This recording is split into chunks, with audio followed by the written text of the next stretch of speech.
جیسے کسی کا نام جمیل ہے تو جے بنا لیا، کسی کا نام کریم ہے تو کے بنا لیا، کسی کا نام آصف ہے تو اے بنا لیا، اور اس کو پہنے ہوئے گلے میں لٹکا لیتی ہیں، یعنی میرا پتی میرے دل کے قریب ہے۔ آج کل تو خرافاتی لڑکیاں بھی یہی سب کر رہی ہیں، اپنے عاشقوں کا نام لٹکا لیا، اور لڑکے بھی کر رہے ہیں، لڑکے کچھ زیادہ ہی دیوانے ہیں، وہ اپنی معشوقاؤں کا نام یہاں لکھواتے ہیں، کھنجر چلواتے ہیں، گدواتے ہیں، ایسا لکھواتے ہیں کہ وہ کبھی نہ مٹے، یہاں لکھوائے۔ یہ جنون و پاگل پن ہے۔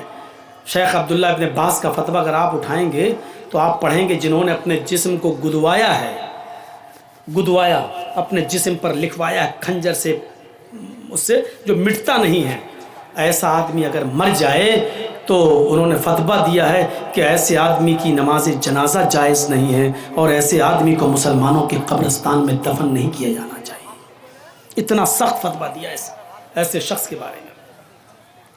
ہم سوچتے ہی نہیں ہیں کہ ہم کیا کر دیتے ہیں، نام گدوا رہے ہیں۔ تو ہار چکے دل کے بہت قریب ہوتا ہے،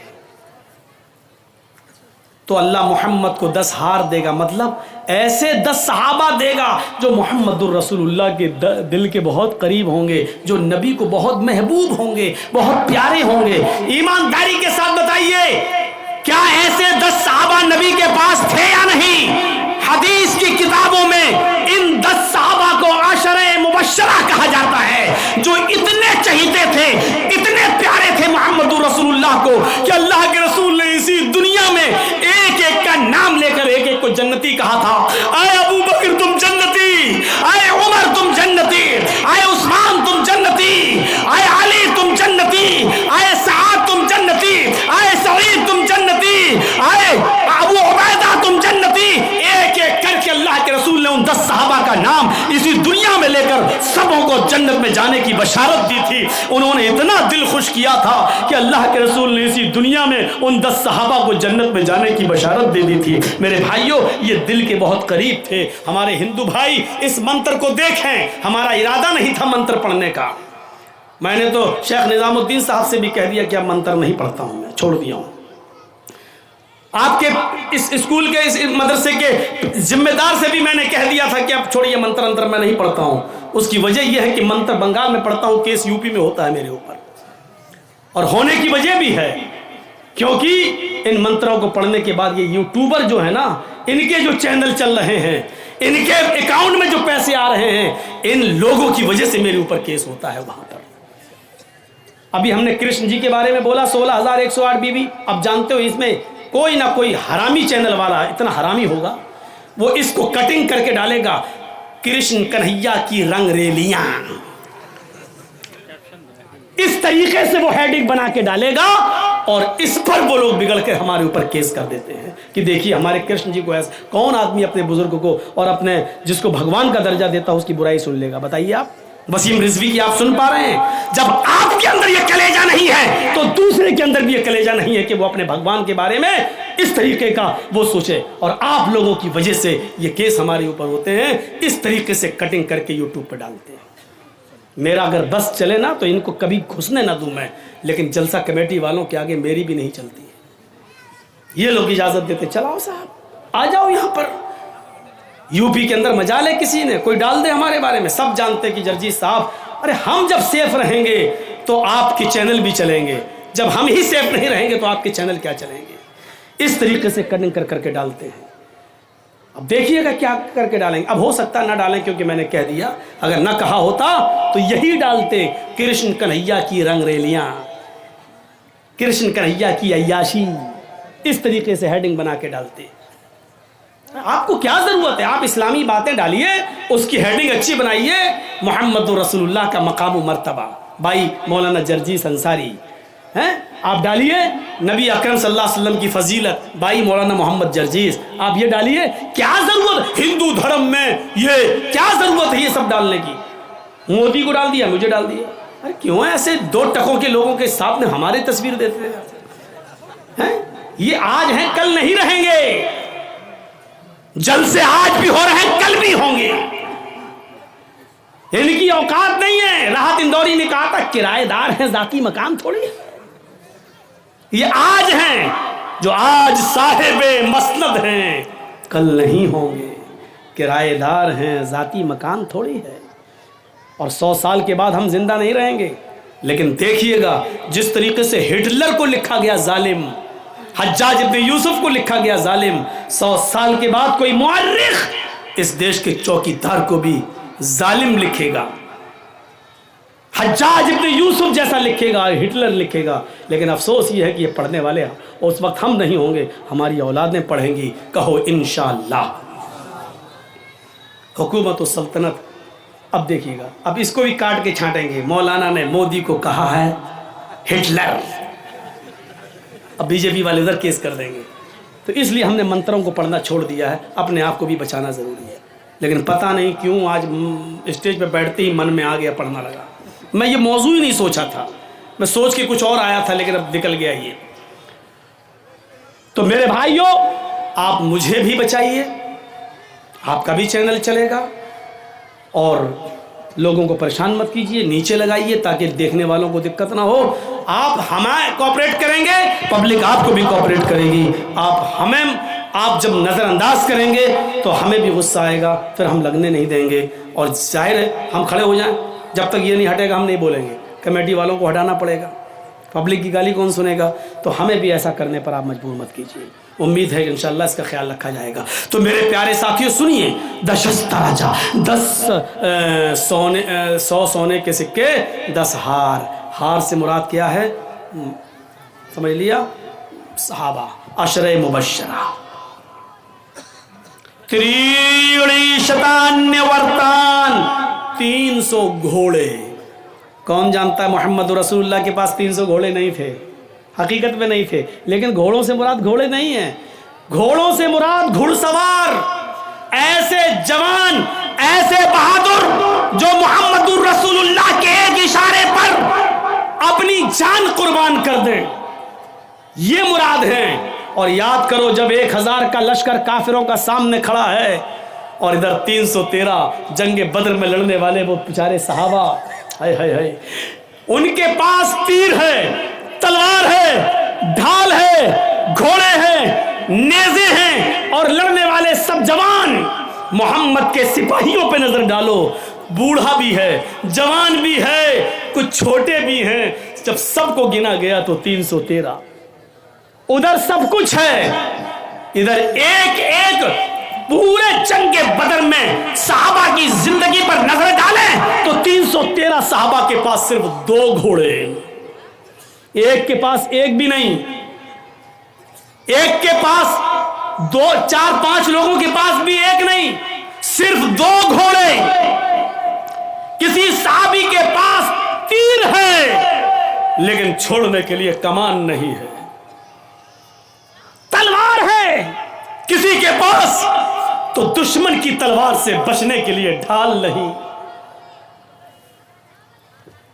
کسی کے پاس گھوڑا ہے تو گھوڑے کو چلانے کے لیے لگام نہیں، اس پہ چڑھنے کے لیے زین نہیں۔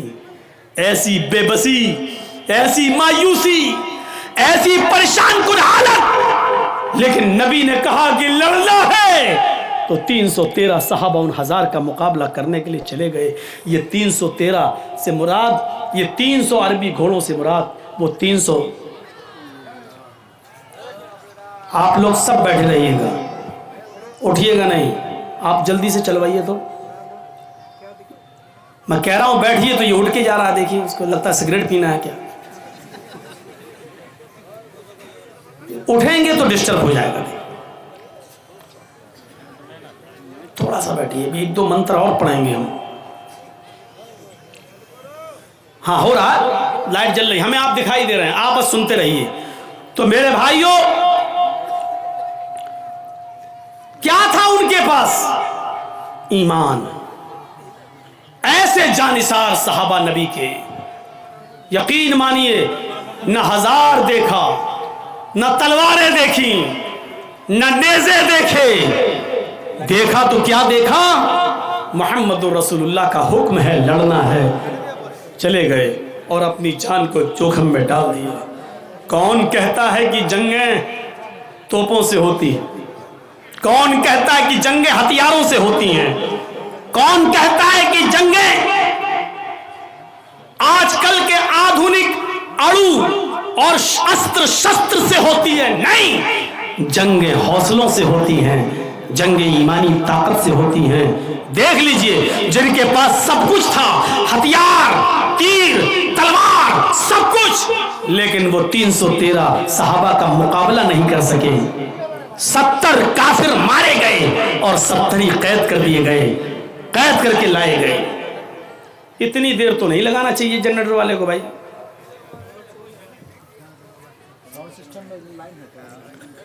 ہے لائن، لیکن وہ نہیں چلے گا پردہ، اور یہ لوگ موبائل مار رہے ہیں، آنکھ پہ لگ رہی ہے پوری۔ نہیں فلائی، ہاں چلیے چلیے ٹھیک۔ تو حوصلوں سے لڑائیاں ہوتی ہیں اور جنگیں ہوتی ہیں۔ تو اللہ محمد کو کیا دے گا؟ 300 عربی گھوڑے، یعنی 313 جنگ بدر میں لڑنے والے صحابہ۔ آہا، آخری چیز اس منتر کی، سہسترادش گونامہ 10,000 گائیں دے گا۔ گائے سے مراد یہ گائے نہیں، گائے کا مطلب گائے بہت سیدھا جانور ہوتا ہے، حقیقت میں سیدھا ہوتا ہے۔ گائے کے اوپر لوگ اسکولوں میں بچوں سے ایسے بھی لکھواتے ہیں، نبند لکھواتے ہیں، اور جب کوئی شریف انسان کی مثال دینا ہوتی ہے کہ تو وہ بہت شریف ہے بیچارہ، بالکل سیدھا ہے، جیسے اللہ میاں کی گائے ہے۔ لوگ مثال دیتے ہیں، ارے وہ تو اللہ میاں کی گائے ہے۔ گائے، گائے کا مطلب بہت سیدھا، سیدھا۔ اللہ محمد کو ماما کو 10,000 گائیں دے گا، مطلب اتنے سیدھے لوگ دے گا کہ جو محمد رسول اللہ کتنے آگیاکاری ہوں گے کہ نبی اگر ایک حکم دے دیں گے تو وہ مان لیں گے۔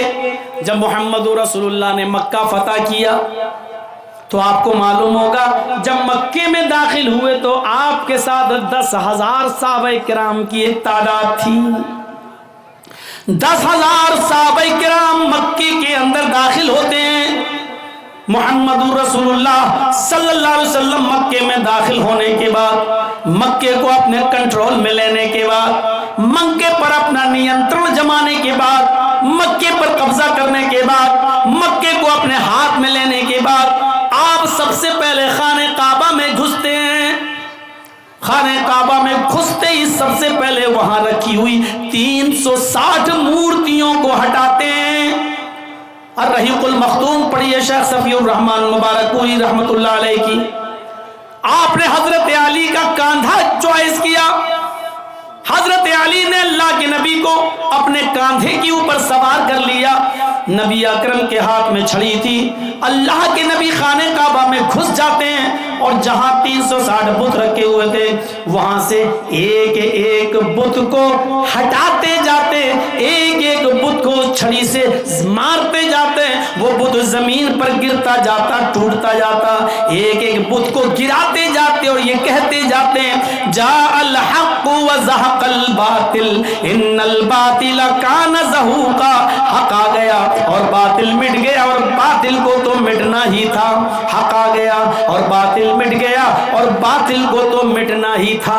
میرے پیارے بھائیوں، یہ تھا جناب محمد رسول اللہ صلی اللہ علیہ وسلم کا سب سے پہلا کام۔ جب آپ نے خانہ کعبہ سے ان بتوں کو صاف کر دیا ہے اور خانہ کعبہ کو پاک کر دیا، رب کی توحید قائم ہو گئی، تو وہاں آپ نے پہلے 2 رکعت نماز پڑھی، اور نماز پڑھنے کے بعد جب آپ صحابہ کرام کے ساتھ خانہ کعبہ سے باہر نکلتے ہیں، کافر ڈرے ہوئے، حضرت سعد کی زبان سے یہ جملہ نکل گیا، اے کافرو آج تیار ہو جاؤ، تمہیں مارا جائے گا۔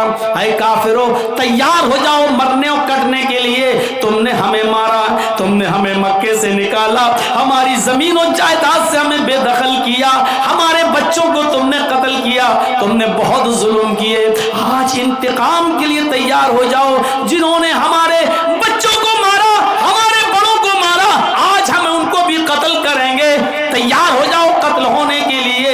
حضرت سعد کی زبان سے جملہ نکل گیا الیوم یوم الملحمہ، آج کا دن تو ٹکڑے ٹکڑے کر دینے کا دن ہے، ملحمہ لحم سے بنائیں. آج کا دن تو گوشت کے ٹکڑے ٹکڑے کر دینے کا دن ہے. آج کا دن تو بوٹیاں بوٹیاں کر دینے کا دن ہے. آج کا دن تو مارنے اور کاٹنے کا دن ہے. اے کافرو آج ہم تمہیں کاٹیں گے. اللہ کے نبی دوسری طرف بیٹھے ہیں, وہ کہتے ہیں نہیں نہیں اے کافرو تمہیں ڈرنے کی ضرورت نہیں ہے. سعد غلط بول رہے ہیں. آج کا دن کوئی ٹکڑے ٹکڑے کر دینے کا دن نہیں ہے. آج کا دن کسی کو قتل کر دینے کا دن نہیں ہے. آج ہم کسی کو نہیں ماریں گے, بل الیوم یوم المرحمہ. آج کا دن تو رحم و کرم کا دن ہے. آج کا دن تو عفو درگزری کا دن ہے. آج کا دن تو ایک دوسرے کو معاف کرنے کا دن ہے. آج کا دن تو ایک دوسرے کو گلے لگانے کا دن ہے. نہیں نہیں تم بے فکر رہو, تم اسی مکے میں رہو گے, تمہیں کوئی نہیں مارے گا. ہاں لیکن اپنے جرموں کی معافی مانگ لو. مجھے پتا چلنا چاہیے کہ کس نے کیا ظلم کیا تھا, کیا جرم کیا تھا. آؤ آؤ مجھ سے معافی مانگو, میں تم سب کو معاف کرنے کے لیے تیار ہوں. ایک آیا, میں نے یہ جرم کیا, آپ نے کہا جاؤ میں نے تمہیں معاف کر دیا. دوسرا, میں نے فلاں کو قتل کیا, جاؤ میں نے تمہیں بھی معاف کیا. ایک اور شخص آتا ہے, آپ نے کہا تم نے کیا کیا؟ کہنے لگا محمد اگر نہ سنے تو بہتر ہوگا. نہیں نہیں مجھے بتاؤ, آج میں سننا چاہتا ہوں. کہا اے اللہ کے نبی, آپ کی بیٹی زینب اونٹنی پر سوار تھی, ان کے پیٹ میں حمل تھا. آپ مدینے میں تھے اور آپ کے داماد علی آپ کی بیٹی کو مدینے کی طرف لے کر جا رہے تھے. بیٹی زینب کے پیٹ میں بچہ تھا. میں نے تیر اونٹنی کو مار کر زخمی کرنا چاہا, لیکن غلطی سے وہ تیر زینب کے پیٹ میں لگ گیا تھا. زینب کا پیٹ پھٹ گیا تھا, اس کے پیٹ کا بچہ زمین پر گر گیا تھا. اور اسی حال میں علی اپنی سالی کو, آپ کی بیٹی زینب کو مدینے لائے. پیٹ کا بچہ ضائع ہو چکا تھا. جب زینب کو ہوش آیا اور اس کو پتا چلا کہ میرے پیٹ کا بچہ نہ رہا, تو آپ کی بیٹی زینب اس صدمے کو برداشت نہ کر سکی, ان کا انتقال ہو گیا. اے اللہ کے نبی, میں آپ کی بیٹی زینب کا قاتل ہوں. اللہ کے نبی کی آنکھوں میں آنسو آ گئے. فرمایا ہبار, میری بیٹی کی یاد دلا دیا آج تو نے. میں نے ہی اپنے ان ہاتھوں میں اپنی بیٹی کو دم توڑتے ہوئے دیکھا ہے. میں نے ان ہاتھوں میں اپنی بیٹی کو لیا اور اس کی آخری سانسیں اسی حال میں نکلی کہ اس کو صدمہ تھا کہ میرے پیٹ کا بچہ ضائع ہو گیا. لیکن اے ہبار, میں وعدہ کر چکا ہوں کہ کسی سے کوئی بدلہ نہیں لیا جائے گا. او میری بیٹی کے قاتل, او میری بیٹی زینب کے قاتل, جا اے ہبار, جا جا ہبار, میں نے تجھ کو بھی معاف کر دیا. اے ہبار, میں نے تیرا خون بھی بخش دیا. اے ہبار, جا میری آنکھوں کے سامنے سے ہٹ جا, میں نے تجھے بھی چھوڑ دیا.